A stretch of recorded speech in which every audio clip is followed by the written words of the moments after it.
Hey Scott, it's Dennis. How's it going? Hey Dennis, not bad. What's up? Well, not much. I heard you recently failed your check ride. I was wondering if tonight during our flight you wanted to do a little practice and we could simulate a check ride for you. I think we could iron out some bugs in your technique, help you get that captain's position. I know, thanks, but I don't think tonight's that great of a night. Oh, come on, it'll be fine. I'll help you out, no pressure. I guess. Alright, I'll see you later.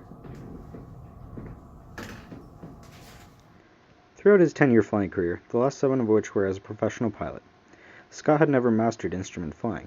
He avoided it. He was afraid of it. He was sure he couldn't handle it.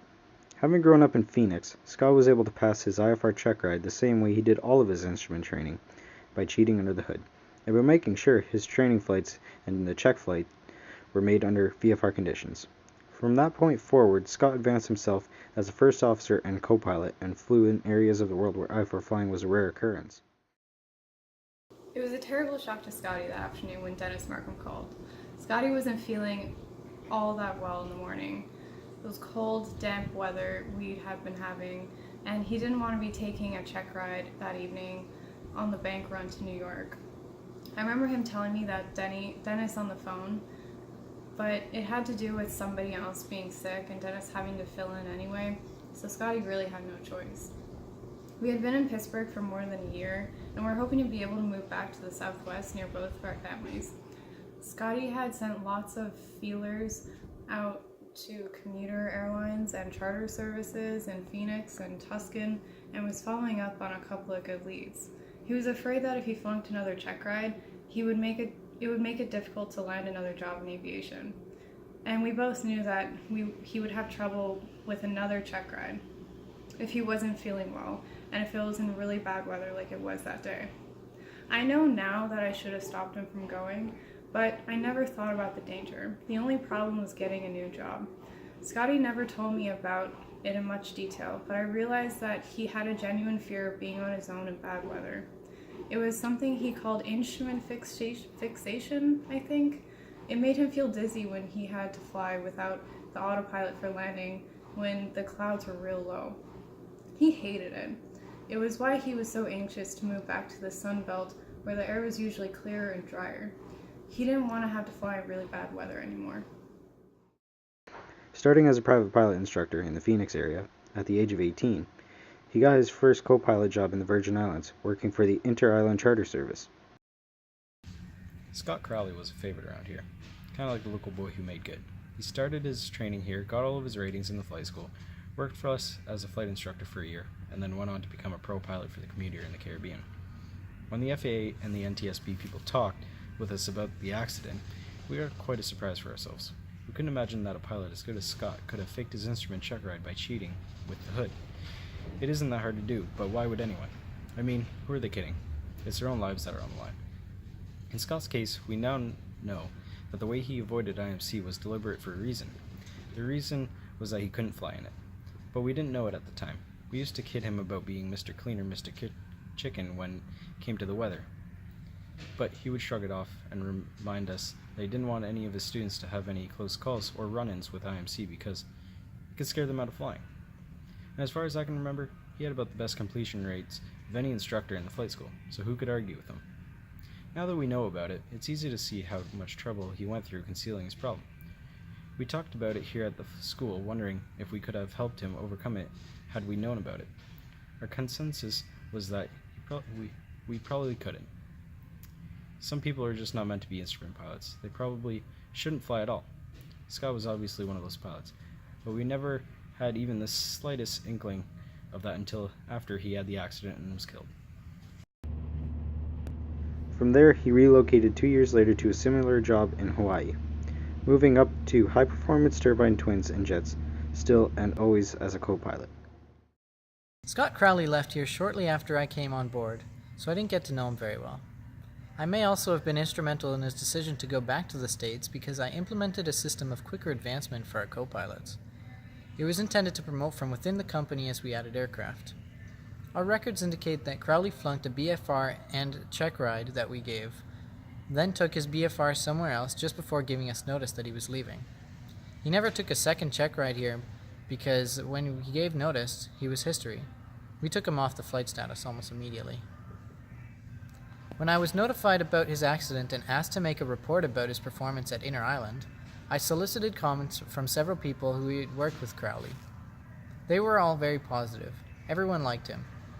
And the pilots who flew with him thought he was more than competent. They enjoyed having him as their co-pilot and often sought him out when his schedule permitted. One thing that helped him conceal his handicap is that we fly very little IFR here in Hawaii.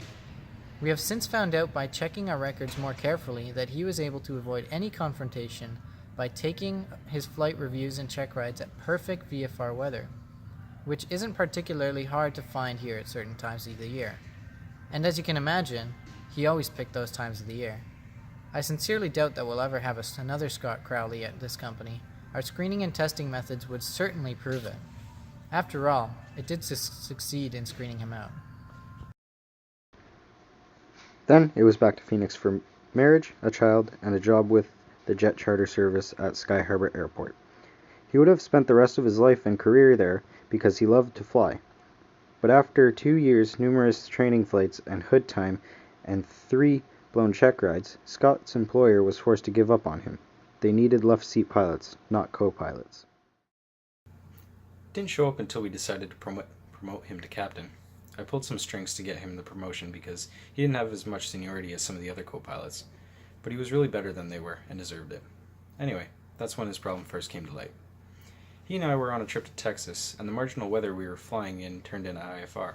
Not low IFR, I think it was about 900 to 1,000 over and 2. Really pretty easy stuff, but Scotty had trouble with it as soon as he had to do more than just fly the airplane. He started to lose it right after approach gave him a turn to descent and intercept. I remember him complaining of a bad headache at the time, and him asking me to take over for a minute.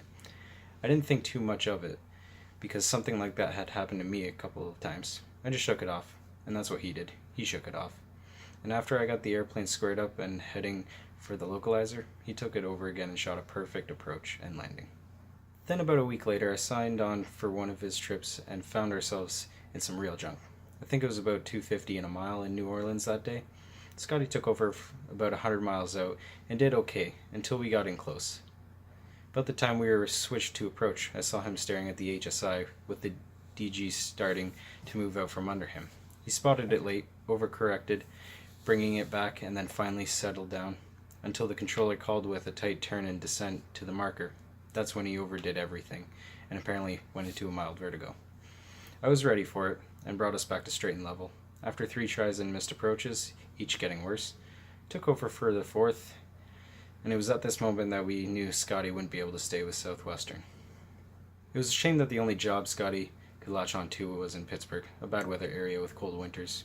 I knew Patty would hate it, and she did. So did he. I think he must have kept on sending resumes to every Sunbelt job situation he heard about even before they moved to Pittsburgh. I must have had about 100 calls from him and the family asking me to help him find something nearby, but it wasn't to be. And I wasn't about to stick my neck out and put him over his head in something he couldn't handle, so he stayed in Pittsburgh. It was a frustrating year and a half for everyone. I guess what happened was inevitable. Scotty should have gotten himself out of aviation. Pittsburgh wasn't a happy choice for Scott and Pat, his wife of 3 years, but it was where Scott could land a job, with the help of a carefully worded reference letter that his Phoenix employer agreed to sign for him. That was 16 months ago, and the charade continued. But it was coming under scrutiny recently as his Pittsburgh employer wondered why a 5,500-hour co-pilot was content remaining a co-pilot. Scott's recently failed check ride added to their concern, and his. He wasn't making any progress overcoming his instrument fixation problem. He still couldn't scan the instruments properly, when he was distracted by the radio turbulence and anything else that increased his workload. And he was prone to spatial disorientation and vertigo. Much more than anyone suspected.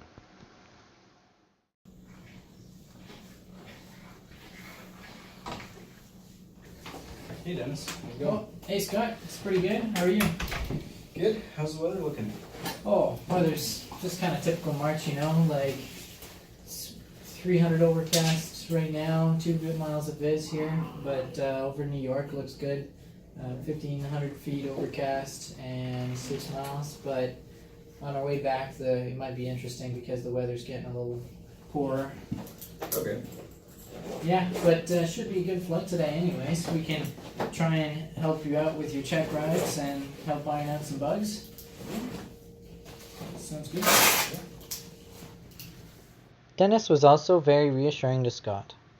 He and everyone else in the company liked Scott and wanted him to stay. They presumed that he was frustrated being stuck as a co-pilot because he had trouble taking check rides. As far as they knew, his flying skills were fine. All of the captains who flew with him thought he was an excellent co-pilot and often requested him for extra trips. From their perspective, Scott had a fixation about taking tests, not an instrument fixation problem. That's why Dennis was so sure he could fix Scott's problem with patience and a show of confidence in him. Alright, everything looks good and normal. Alright, sweet. Then let's get this pre-start checklist going. Parking brake. Parking brakes on and set. Okay, briefings. Briefings are complete. Aircraft documents. Aircraft documents are on board. Okay, let's get the battery and alternator. Battery and alternator on. Beacon and nav. Beacon and nav. Everything feels backwards. It's been so long that I've been a co-pilot. Being in the left seat feels weird. Oh, you know what? That feels normal. It feels a bit different to me too, but it'll be alright. Yeah, I guess. Alright, let's get engine start checklist. Maybe we should call it quits, switch seats, and do this another day. Nothing feels right. Oh, come on. You got this. It's gonna be good. No worries. The tragedy of that accident was that we should have been able to prevent it. Scott Crowley was a good co-pilot and a convincing and likable guy, but he had flunked all of his preliminary training flights and 2 check rides. That should have certainly been enough to wash him out of here. But it didn't. Everybody just assumed that he was having some kind of temporary problem, like a ball player in a batting slump that he will eventually slug his way out of. Dennis Markham, who died in the crash with Scott, was a great believer in that. He was sure he could have helped Scott fly his way out of whatever problem he was having. Frankly, none of us had ever had a permanent instrument fixation disability. We thought it was only a temporary condition that resulted from stress or lack of confidence, or from a bad experience, like falling off a horse or something. And we never dreamed that a 5,500-hour professional pilot would have a problem like that. Besides, he had worked successfully, we believed, for 3 other outfits like ours, and had moved up in money and equipment each time he changed jobs. That didn't sound like a deficient or handicapped pilot to us. So we just got blindsided, especially Dennis. He was sure he could fix the problem, but the problem fixed both of him and Scott, and cost us our perfect safety record, and a big kick in our insurance premiums along with it. We got an expensive lesson. 2 nice people lost their lives, and a brand new Falcon went down the drain. And you know what? It could happen again. Probably not to us, because we already know it's possible, but to someone else who's like we were, unsuspecting and unaware, and ready to give every one of their pilots the benefit of the doubt. It's like the man said, nice guys finish last. In this business, they sometimes don't finish at all, and nice people get hurt because of it. That's what happened to us. Ready to taxi? Yep, ready to taxi.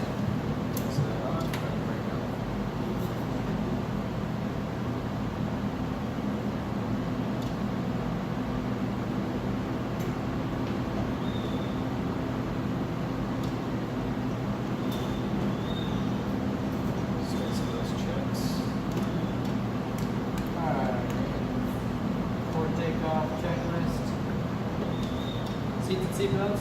Check. Doors and windows? Taxiing out to runway 28, Scott took his time going over the checklists, expecting the usual 5 to 10 minute delay. It would give him time to settle down, get everything sorted out and in order, ready for the flight into the black night and low-hanging clouds with bases reported at 300 feet. But before they reached the run-up pad, Allegheny Express Falcon, contact tower. Contacting tower.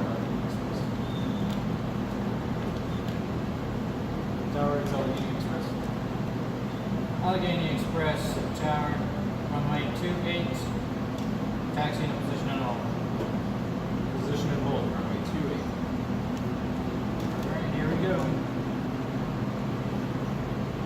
takeoff checklists are complete. Reluctant to give up their settle down time, but afraid to look unprepared by asking for a 5-minute delay in their departure, Scott accepted the clearance and taxied into position for takeoff. That was a shame. They both could have used the extra time.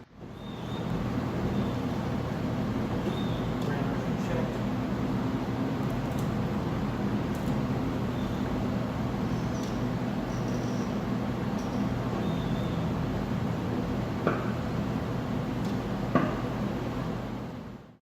This accident was so completely untypical of a professionally flown jet that we immediately suspected alcohol or drugs.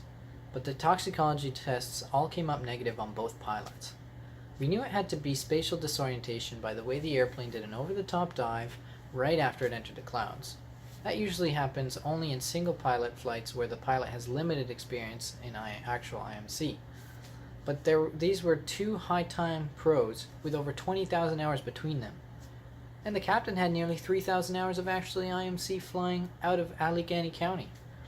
So we didn't even suspect what came out of the follow-up investigation, that the left seat pilot had a serious hand-eye coordination deficiency and was literally incapable of flying IFR at all, let alone a very high-performance jet aircraft. Allegheny Express. Clear for takeoff, runway 28, turn right 320. Clear for takeoff runway 28320 for Allegheny Express. There we go. Let's go.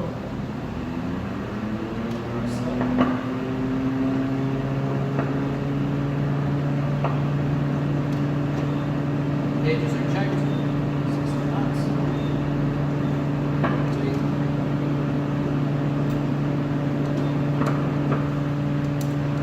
Also brake gear up.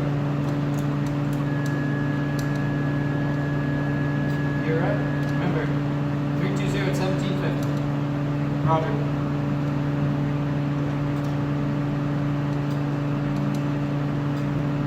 Allegheny Express, turn right 320, climb maintain 5,000, contact departure. 320, climb 5,000, contact departure.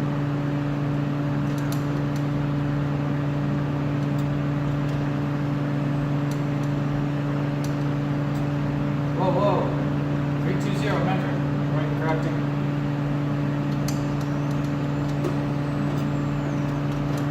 Heading 320. 320, right. Whoa, whoa. Hold up, hold up. I Don't got go this. down. Yep. Don't go down. Hold up.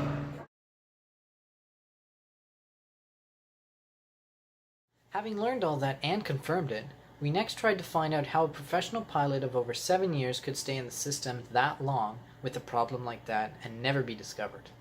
It was frightening to think that it could happen, but it did, and under the most unusual circumstances. And what makes it so strange is that this guy knew he had an instrument fixation problem long before he ever became a career pilot. As far as we can tell, he must have known about it when he first started taking his instrument training. Now you'd think that with a handicap as serious as that, he'd have thrown in the towel, just for his own safety. But he did exactly the opposite. He worked at covering up his deficiency by keeping himself out of pilot-in-command instrument situations. Apparently all he wanted to be was a perennial co-pilot. The money was good enough and he loved to fly. We were able to trace back how he pulled it off by contacting everyone he ever worked for in aviation, starting with his first stint as a flight instructor in Phoenix. That's where he learned to fly, by the way. Anyway, he spent over a year in that first job and never saw a cloud. He only taught private pilots and never even started working towards a double I rating. But he was an excellent flight instructor and they hated losing him to his next job. That was a commuter airline in the Virgin Islands. He spent the next 2 years there as a co-pilot and occasionally flew some single-engine inter-island charters, but always in perfect weather. As far as they could tell us, he never flew the first hour of instruments in the whole time he was with them. That isn't all that unusual. The commuters down there seldom fly on the very few weather days they get, because most of the places they fly to have strictly VFR airports.